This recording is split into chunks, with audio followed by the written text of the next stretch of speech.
Magandang hapon po sa atin lahat. Ito po ang inyong Kuya Alan Peter S. Cayetano. Mamaya po ang CIA 365, yung wrap-up natin na topic na crossroads. It's very, what's the right word, no? Na akmang-akma yung topic na crossroads because we are at a national crossroad. And many of us in government, syempre, nasa crossroad din tayo. So this afternoon, I just want to address myself muna sa lahat ng ating mga kababayan kasi may pinost si former Senator, former Secretary of Justice, former head or chairperson of the Commission on Human Rights, Leila De Lima, na mga sagot sa issue na binanggit ko ng isang araw, which is very much welcome. But there are also accusations that are very unfounded and I would dare say are lies. And there are also pangpalito sa issue. So with your permission sa akin Facebook community at kung meron tayong mga kapatid sa media na nanonood ngayon, I'd like to, sabi ni Sheila, isasali ka daw, sabi ni De Lima. Sasagutin ko po. Let's still use former Senator De Lima to give respect naman din, di ba? So, good afternoon sa inyong lahat. Grace, Henrebs, Phoebe, thank you for always being there. Nyren, Malin, Janice. So, let me start po with a life verse, my life verse po. Sabi po sa Jeremiah 29:11, "For I know the plans I have for you, says the Lord, plans to prosper you and not to harm you, plans to give you hope and a future." Diba? Kung may katabi ka ngayon, sabihin mo maganda plano ni Lord sa'yo. Ako po ay lubusan naniniwala dyan. And I like mentioning Jeremiah because he is a prophet na kinikilala ng Muslim, ng Hudyo at ng Kristiyano. And regardless no kung ano ang ating religion, sabi nga ni Alcuin, shout out sa mga taga-Negros. So ikaw man ay Ilocano, Waray-Waray, Kapampangan, Bisaya, taga-Sambuanga, di ba? Kung saan man tayo, kung ano man paniniwala natin, pare-pareho tayong naniniwalang may magandang plano ang Diyos. Ang nakakalimutan minsan sabihin o ituro ay demonyo may plano din para sa atin. Bakit yan po ang starting point ko? Because when I joined President Duterte, kung hindi ako nagkakamali, September 29, 2015, after listening to his plan of how to rid the Philippines of drugs, malinaw na sa akin na ang plano ng Panginoon maging drug-free ang Pilipinas. Pero ang plano ng demonyo, maging narco state ang Pilipinas. Sa haba ng usapan namin ni Mayor pa siya noon, ni Mayor Duterte, then naging presidente, wala po siyang binabanggit na papatayin niya or extrajudicial.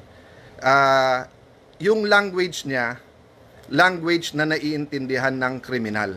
We all know that. From different aspects, kahit dyan sa smuggling ng bigas, katabi ko siya nung tinawagan niya yung isang smuggler at sinabi niyang ilabas mo yung bigas kung hindi papatayin kita. No? We understand the language. Ang point ko po, at that dinner, September 29, may picture pa kami, that's when I committed to him, pero sabi nga niya, hindi siya tatakbo, at sabi ko sa kanya, kaya tatakbo ka o hindi, I will support you. Nagdrawing siya nung kung bakit nagiging corrupt ang ibang pulis at militar. And he explained his systemic approach to the drug problem na relate niya sa criminal enterprise at kung bakit ang tingin niya malapit na tayo maging narco state. You can agree or disagree with that. But because sa Taguig, may dalawa kaming barangay na naging transshipment point, and they were very powerful people involved. So much so na pag nanghuli ang pulis, siya pa nakakasuhan. So long story short, dun nag-umpisa ang aming storya. So let me address this now to Senator De Lima. She started out by saying, Alan is the last person in this world to talk about human rights. You should be the last person to talk about due process. Wala kang karapatan. So let's address that. Ano po ba nakalagay sa Philippine Constitution, ma'am? Kayo po, ma'am, ang naging Secretary of Justice. Di ba nakalagay, no person shall be deprived of life, liberty, or property without due process of law. So si President Duterte po ay isang person. Person po siya. Sabi po ng Constitution, no person. Ako po, person din po ako. So paano mo sasabihin you're the last person who should be talking about it? Wala pong last person sa Pilipinas ang pwedeng pag-usapan ang human rights kasi para sa lahat yan. Hindi lang para sa advocates at pseudo-advocates and sa politiko yan. Ang human rights ay para sa lahat, no? So, okay, let's go now to the issue na ayaw nyong sagutin at diretsyo. Paulit-ulit kayo sa Rome Statute, sa rules ng ICC, sa batas ng mga pinasa natin. Ang sabi ko nga sa inyo, i-assume na natin na valid at may jurisdiction sila. I-assume nyo na rin na valid din yung warrant. Hindi ka pwedeng dumating sa bansa, i-present mo na lang yung warrant na yan, tapos isasakay mo na sa eroplano at ililipad mo na. At kung yan ang ina-advocate nyo, napakadelikado niyan. Kaya pala sinasabi mo, isama na ako. In the next few days po, hindi lang si Senator Bato yan, ang gusto ni Senator De Lima at ng iba nilang mga kaanib, gusto nila pong ubusin ang mga kalaban nila sa politika. Dahil hindi po to human rights agenda para kay Senator De Lima, ito ay isang political agenda. Diba? So, backtrack lang ako ha. The last 2.5, 3 years, marami nagsasabing magsalita ka. I ran as an independent in 2022. In December 2021, nag-number 1 ako sa survey. Okay? Pulse Asia po yan, tignan nyo.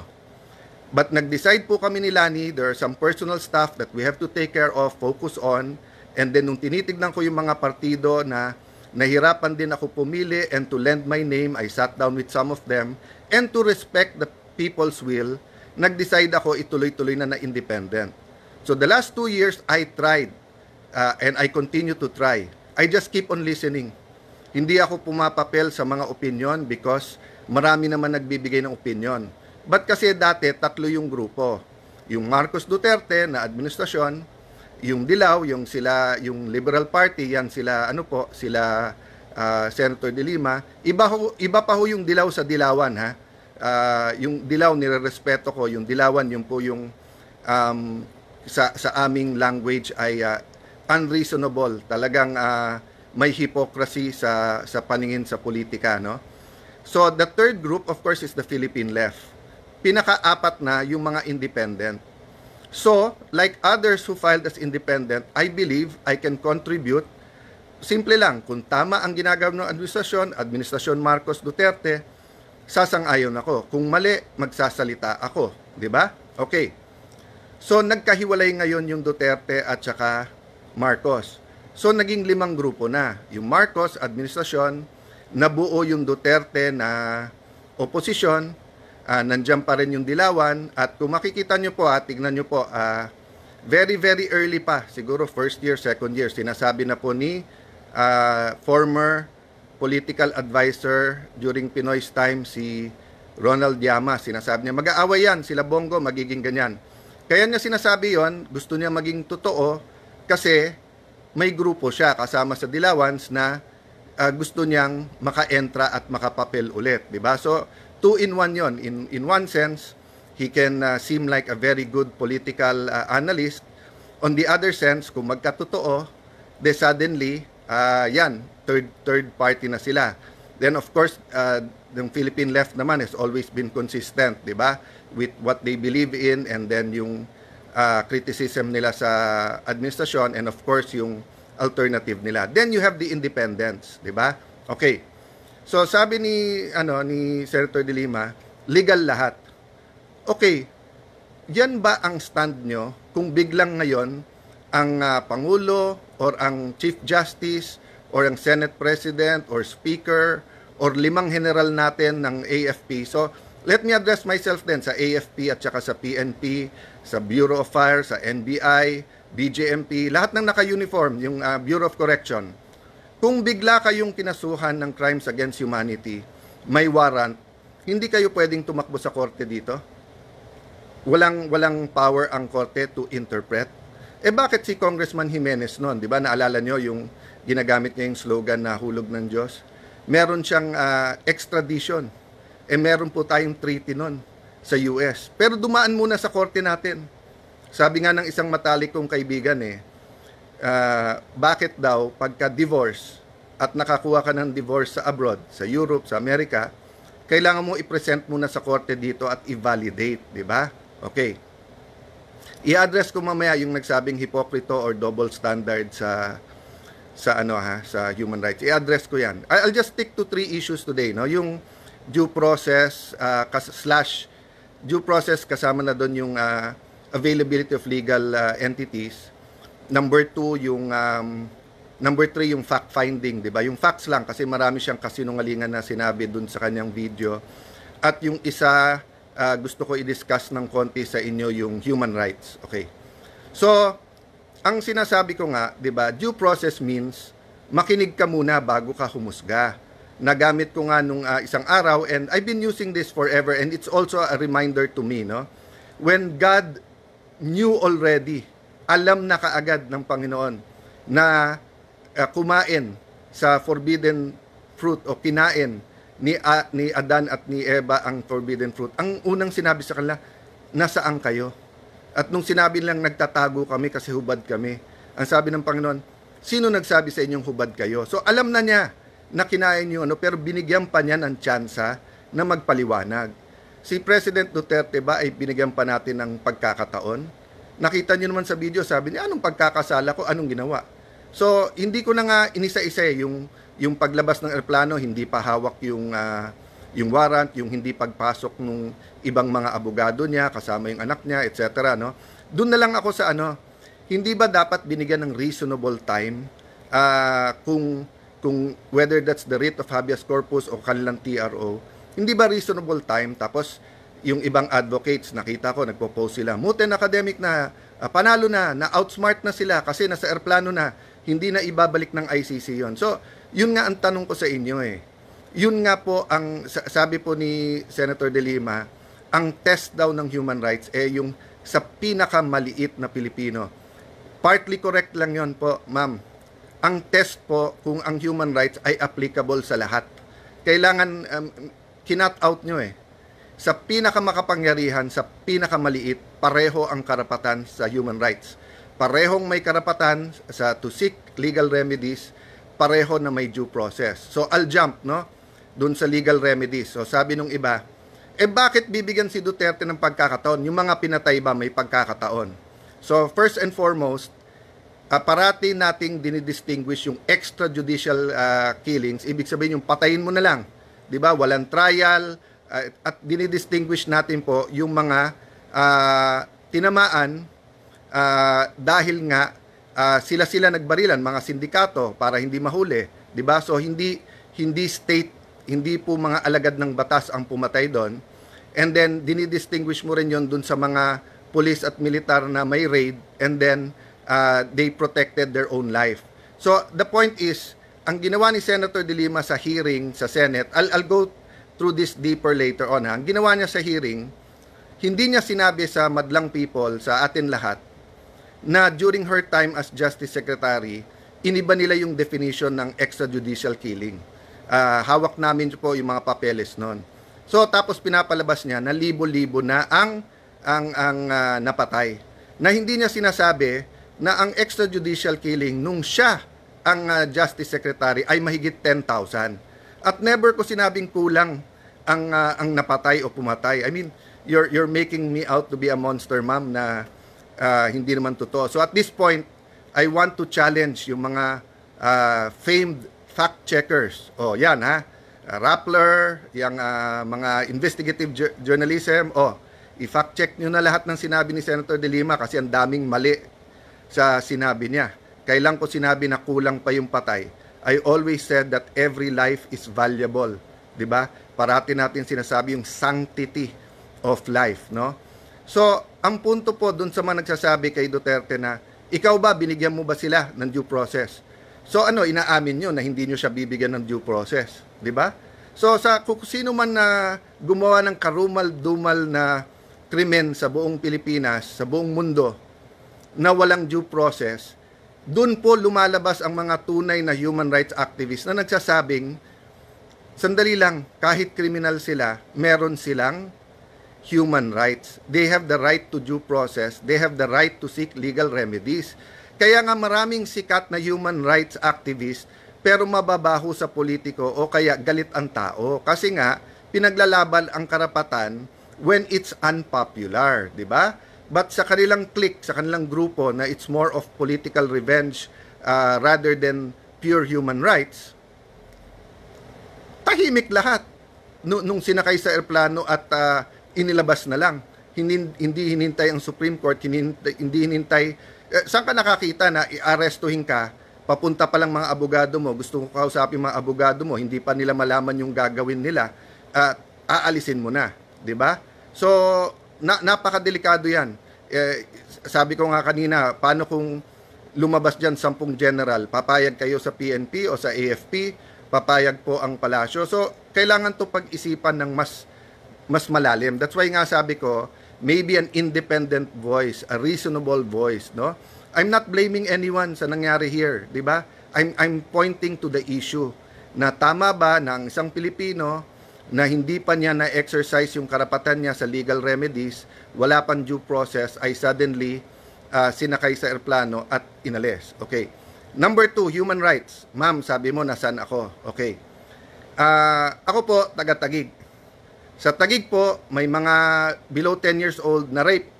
Kasi po, yung inampun nilang isa, naging addict sa drugs, sa shabu. Kaya ninakawan yung pamilya, ni-rape po yung sa pamilya. Dito po, may anak, pinagbabaril yung tatay.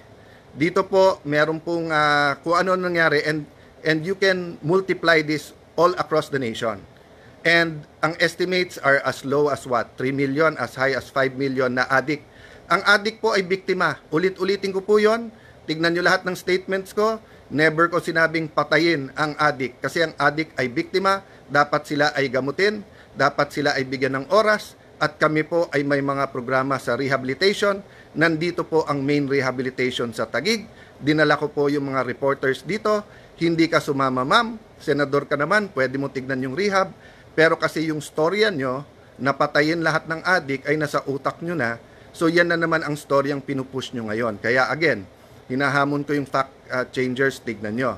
Okay, so first, human rights. May human rights lahat ng Pilipino to be safe in the streets. May human rights po lahat po ng ating mga kababaihan na umuwi ng gabi, whether sila'y sales, whether sila'y nasa opisina, sila'y nasa mga restaurant, call center, na hindi sila bastusin. May human rights po lahat ng mga tao na sumakay po ng mga public transport na hindi sila hipuan, hindi sila hold upin. May rights po lahat ng nagwi-withdraw ng pera between 10 to 12, lalo pag sweldo at sila'y nasa call center, so gabi yung shift nila, na hindi sila nakawan. Another human rights po, OFWs. Hindi nyo po binanggit na nung panahon po nyo na Justice Secretary ay bukod sa napakahirap kumuha ng passport at never nyo tinanggal ang sindikato doon sa passports, ang nangyari po, pati po ang OFW ay hinihinga ng pera para makuha ng passport at pagkatapos sa ilan mga bansa, isang naging ehemplo yung Kuwait, sa Saudi po for example, dahil walang pondo po para dun sa legal assistance or napakahirap ilabas yung pondo, ano po nangyayari? Minsan nandun sa pulis, sa korte na magkakaroon po ng abogado. Inayos po natin yan dahil ang bawat OFW tinatawag nating hero, pero wala naman palang legal assistance fund na sapat at wala rin palang pondo na aid. Ginawa po ni President Duterte during my time as secretary, that was increased, kaya umabot ng, if i-total mo yung pondo, 1.3B. So, let me know how you can say na wala kaming pakialam sa human rights when everything we did was for people's human rights, di ba? So, I understand, hindi dapat may EJK. Magkakampi tayo doon. But you refuse to see that because sa mind mo, Duterte lang ang demonyo. So, yun nga ang problema, di ba? So, on one hand, you have a Philippines that is nearing a narco state where the streets are not safe, when all kinds of corruption, tanimbala, kung ano-ano nangyayari, and you did not want to deal with that. So, let me address that point also. Di ba kayo ang chairman ng Commission on Human Rights nung last year ba o last 2 years ni President Arroyo? At inimbestigahan nyo po si Mayor Duterte. Wala kayong naging conclusion. Wala kayong final na kaso, di ba? Or kung meron, did it prosper? Oh, tapos sabi mo kasi powerful kasi kaibigan nga niya ang dating Pangulo na nag-appoint din naman sa iyo. Pero in the next administration, nakapagpakulong nga kayo ng senador, di ba? Kung sino-sinong nilabanan nyo at sabi nyo nga na kaya nyo. Eh ikaw ang Secretary of Justice. Bakit hindi mo kinasuhan si Mayor Duterte noon? Hinintay mo maging presidente, tapos nag-launch kayo ng investigasyon. Nung nabuko ko na medyo may problema sa mga witnesses, may inconsistencies, anong ginawa mo nung chairman ka at pinatayan ako ng mic? Di ba? Inareglo mo, imbis na magalit ka, dahil karapatan ko naman magsalita. Never naman sa Senado na nagkapatayan ng mic, dun time mo lang. Di ba? So kung guilty ako ng patayan ng mic, pero ako ang biktima, hindi po ako ang gumawa nun. So, then we go to fact checking, di ba? Marami kang sinabi sa iyo na kasinungalingan, yung sinabi mo, sabi namin kulang pa ang patayan, etc. No? That's the language of the President. I never excused that. I made known kapag closed doors and in some areas that's the language the criminals know, but I do not agree with that, especially sa women, etc. However, we do have situations where the criminals understand that, di ba? So, ang punto po doon ay ang ebidensya ay yung safety sa kalye natin without excusing any violations of the law. That's why in the cabinet and even in the small groups, in the security cluster, basta't may murder, basta't may mali na ginawa ang pulis, ang sabi nating kasuhan. Ang proprotektahan lang po yung mga legitimate na operations. So I will not elaborate there now. I have a couple of appointments at napakarami yung sinabi, but maybe a challenge. So sabi sa 'di ba, sa ICC, dun muna kayo sa sa country. So kasuhan mo ko. 'Di ba? Sabi mo sana isama na lahat 'yan. Sama na 'yan si Cayetano sa ICC kasi gusto niyo mawala kami kasi may political agenda kayo, 'di ba? May political agenda kayo nangarap na kayo mananalo presidente nyo, mananalo si Vice President Lenny, mananalo kang senador, then ikaw susunod na Vice President, or kung ano man yung mga pangarap nyo. Pero hindi nyo matanggap that people choose di ba? I don't always agree with who people choose, but I respect the people's choice. That's the democracy di ba? Nakatikim din ako ng talo, tikim ako ng panalo, nakatikim ako ng dala ako ng ilan mga grupo, nakatikim ako ng hindi ako dala. Nagpapasalamat ako parati kasi choice nila yon. But kayo, napaka-frustrated nyo kapag hindi kayo nananalo o hindi nyo nakukuha ang basbas o ang tiwala ng tao. Kaya gusto nyo, ikulong na lang lahat ng kalaban nyo, di ba? Pati yung sinasabi mo, happy ako nung kinulong ka. You know, magkaibigan tayong personal di ba? You know in your heart, I always hate the sin but never the sinner. I never prayed, I never smiled, I never was happy na sa nangyari sa inyo. And nor did I pray for it. You know that in your heart, but still yung anger ang pinauuna mo ngayon. So let me finish or conclude by saying this. There's so much confusion. We're here not to play politics or to blame anyone. We're here to sort this out. Ano ba ang tamang batas? Ano ba ang tamang proseso? We're thinking about our future, the future of all Filipinos, not only of your beloved Liberal Party. Ang pinag-uusapan natin dito, lahat ng Pilipino kasama mga OFWs. So I continue to pray that there will be breakthroughs, maybe even winning the jurisdiction issue sa ICC. And I think this will become an international incident because the other countries now will start looking at their own laws kung pwede bang damputin na lang sila tapos i-export na lang sila sa ibang bansa. So, sayang, chance sana ng immigration to, di ba? Yung minsan napipintasan sa pag-offload. Sana in-offload nyo na ang dating Pangulo, di ba? Para nga hinintay man lang ang Supreme Court. For all we know, baka manalo pa kayo sa Supreme Court, but at least, nabigyan nyo ng due process at nabigyan nyo po ng opportunity sa kanyang legal remedies. So I'll talk more later, but it's more of our CIA 365. It's about principles, about values. Gemma, thank you sa inyong mga nanonood sa Saudi. I hope naramdaman nyo yung reforms na ginawa, no? And of course, the diplomacy sa lahat ng ating host, di ba? Para nga mas maging maganda ang kalagayan ng ating mga OFW. Siguro something to ponder. Former secretary, former chairman ng CHR, former senator De Lima, a person who told the truth pero ngayon panay kasinungalingan. Kasuhan mo na ako dito para may ano ako, may venue ako na isa-isahin yung mga kasinungalingan mo at na mga kasama.